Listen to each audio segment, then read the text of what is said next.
今日帶大家感受一下紅山嘅聖誕氣氛。剝蝦，如果唔想自己剝或者係唔識剝點算？交俾妹妹啦。除咗剝蝦服務之外，如果平日冇人嘅時候呢，可以嚟萬格無限時食嘢，你可以由朝食到晚都 OK。精彩內容盡在余夫人 Channel。今日帶大家感受一下紅山嘅聖誕氣氛，但係未感受之前，不如揾啲嘢食下先啦。今次帶大家去天虹，可以喺紅山站嘅 A1 出口出，沿住呢條路一路直行，就會嚟到天虹購物中心。哇 ，Paper Stone 好靚啊！呢度有啲雪人啊，好靚啊呢個！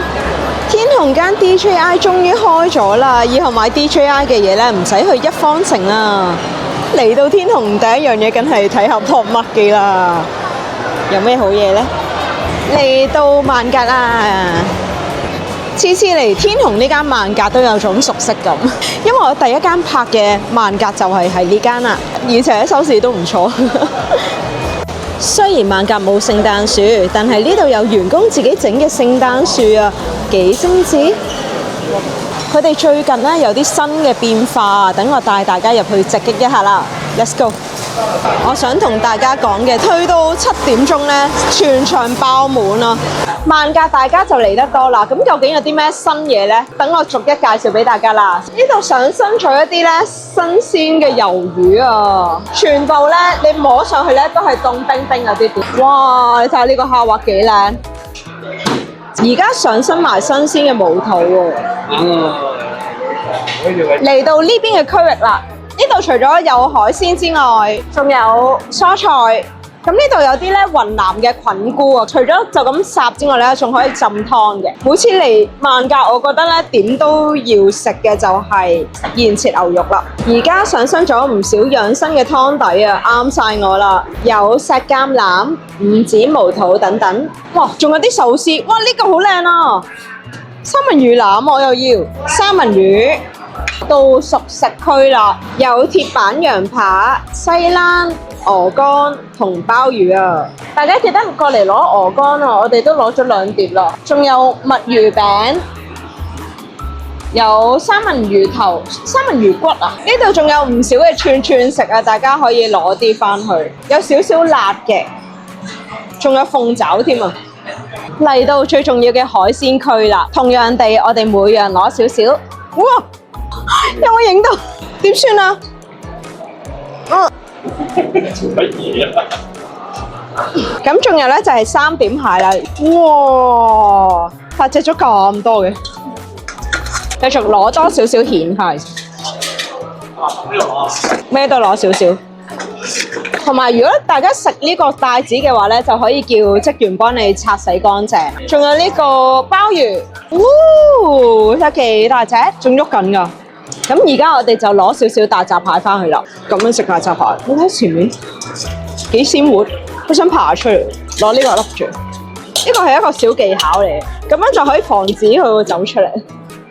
呢度係調料區，咁咧如果大家唔識調啲咩料咧，上面都有教㗎。呢度有好多款嘅飲品，好快咁俾大家睇下有啲咩啦。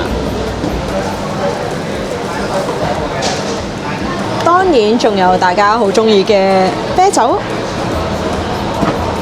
頭先見到呢度大排長龍啊，原來全部都過嚟拎新鮮嘅車厘子啊！睇下，仲用冰雪住啊！哇，又有水果啦。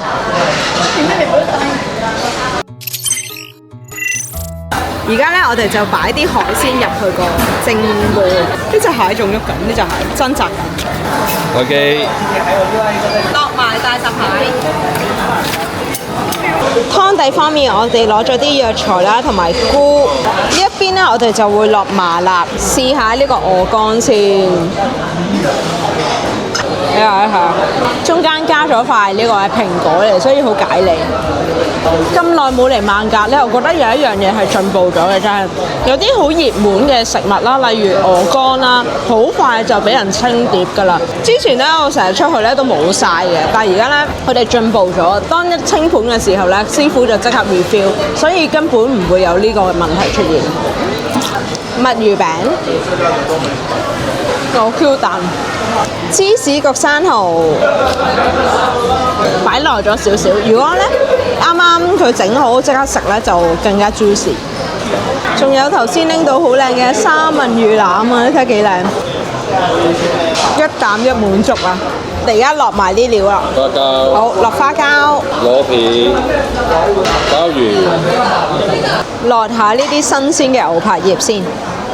仲有魚夫人第一次挑戰食甲魚，喺呢度落埋嗰啲牛肉佢先，8秒左右就得㗎啦。其實咁樣就 OK。我哋啲嘢熟啦，可以撈上嚟啦。喺我哋食緊嘢嘅期間，我發現嗰啲海鮮應該差唔多都得㗎啦。你睇下，勁爽脆啊！好新鮮啊！新鮮牛肉。哇！每次嚟都冇令我失望啊，好好味啊！呢個係有肉味㗎，唔係嗰啲咧冰鮮肉。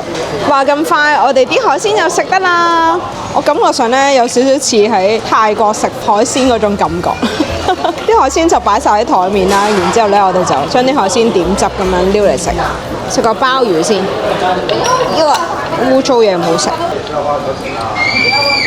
好爽彈啊，亦都好嫩啊嗰啲肉。我而家好中意佢個蒸爐呢個設計，因為我中意食海鮮咧係食乾身啲嘅。羅氏蝦幾大隻？有高㗎。羅氏蝦識食一定要食埋個頭啊！哇！剝完啦，你睇下啲肉幾 Q 彈，好滿足啊！肉質好厚實，而且都幾有蝦味。超大隻嘅3點蟹。哇！搣開佢，哇！你睇啲肉幾白雪雪，試下先。新鮮嘅蟹真係唔同啲個味道。好，食埋呢個大閘蟹。頭先咧喺出面咧勁多人拎大閘蟹，其實唔使搶，因為出面真係好多。萬格係有好多大改革嘅，例如嗰啲呢啲咁熱門啊嘅大閘蟹咧，供應一定足夠。包晒糕啊咁樣，觀眾們見唔見到？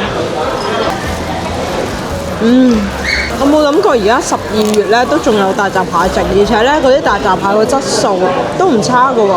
喺萬格咧就可以做到呢個大閘蟹自由啦，即使12月都仲有得食啊！剝蝦如果唔想自己剝或者係唔識剝點算？交俾妹妹啦。